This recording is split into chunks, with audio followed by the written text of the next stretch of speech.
Order! Order! You are an incorrigible delinquent at times. Behave yourself, man!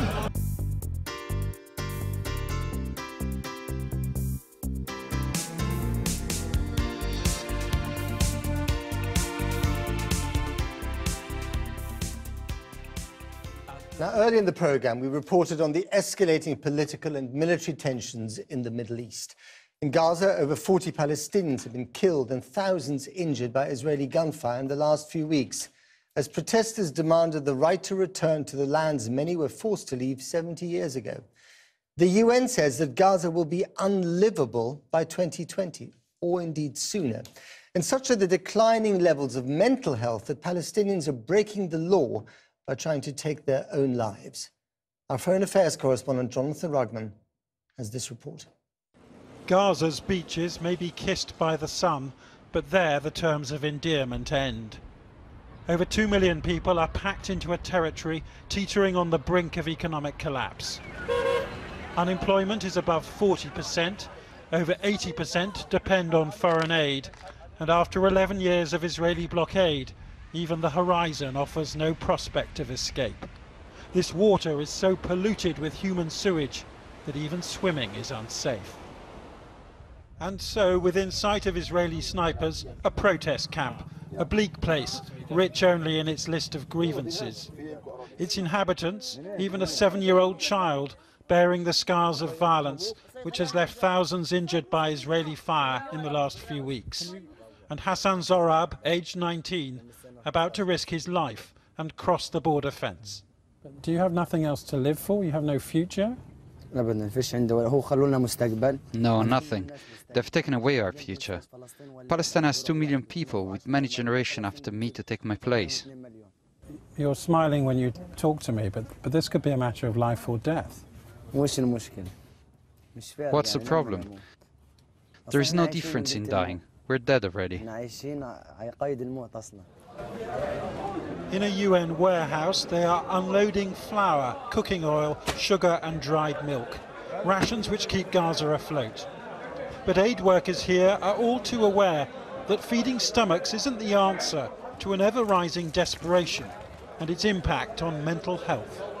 There is increasing signs of people being that desperate that they attempt to take their own life.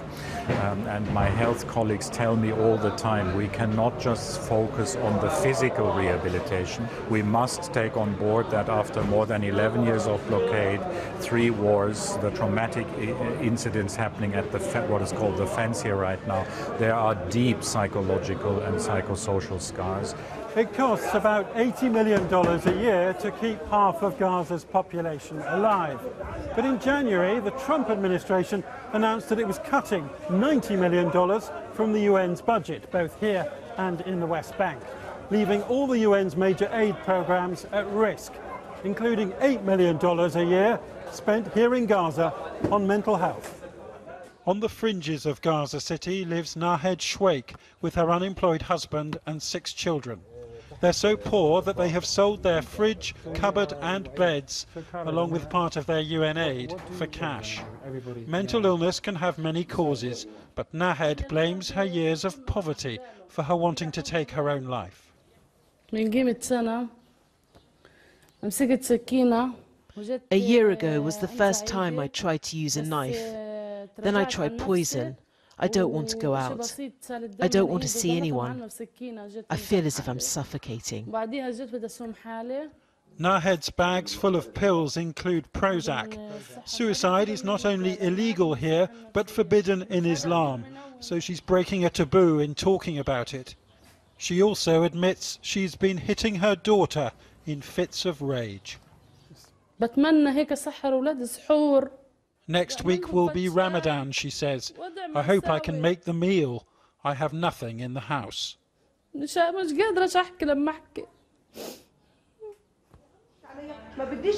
These women are in a UN mental health clinic, an escape from being trapped at home with jobless husbands and no more than 4 hours of electricity per day. I'm nervous about raising a subject as sensitive as suicide. How many of you would say you have even thought about taking your own lives? But to my surprise, more than a third put their hands up.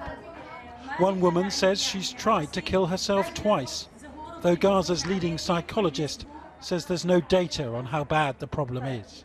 We hear about like around 500 attempts, per year, something like that, especially between the year 2015, 16 and 17. Go back just 4 or 5 years earlier, you never hear of suicide. So the question is not that the rate is low or high. The question is why at this moment Palestinians in Gaza start to commit suicide. The answer, he says, is that so many doors have been shut. An open-air prison camp, he calls this, a ticking time bomb of despair. At the end of an alleyway near Khan Yunis city, Hadar Jamous is still confined in official mourning with her children.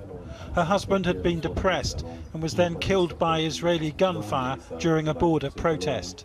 He had scavenged tin cans to feed a family which now struggles to sleep at night. Every night they have nightmares. They tell me they see their father. I myself am afraid as I try to calm them down. There's no one to support them. I can't cope alone. 70 years on from Israel's creation, Palestinians will soon be back at this windswept border, demanding the right to return.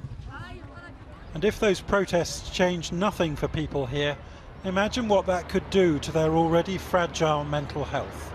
Prisoners not just of Gaza, but of their own troubled minds as well. Jonathan Rugman, Channel 4 News, Gaza.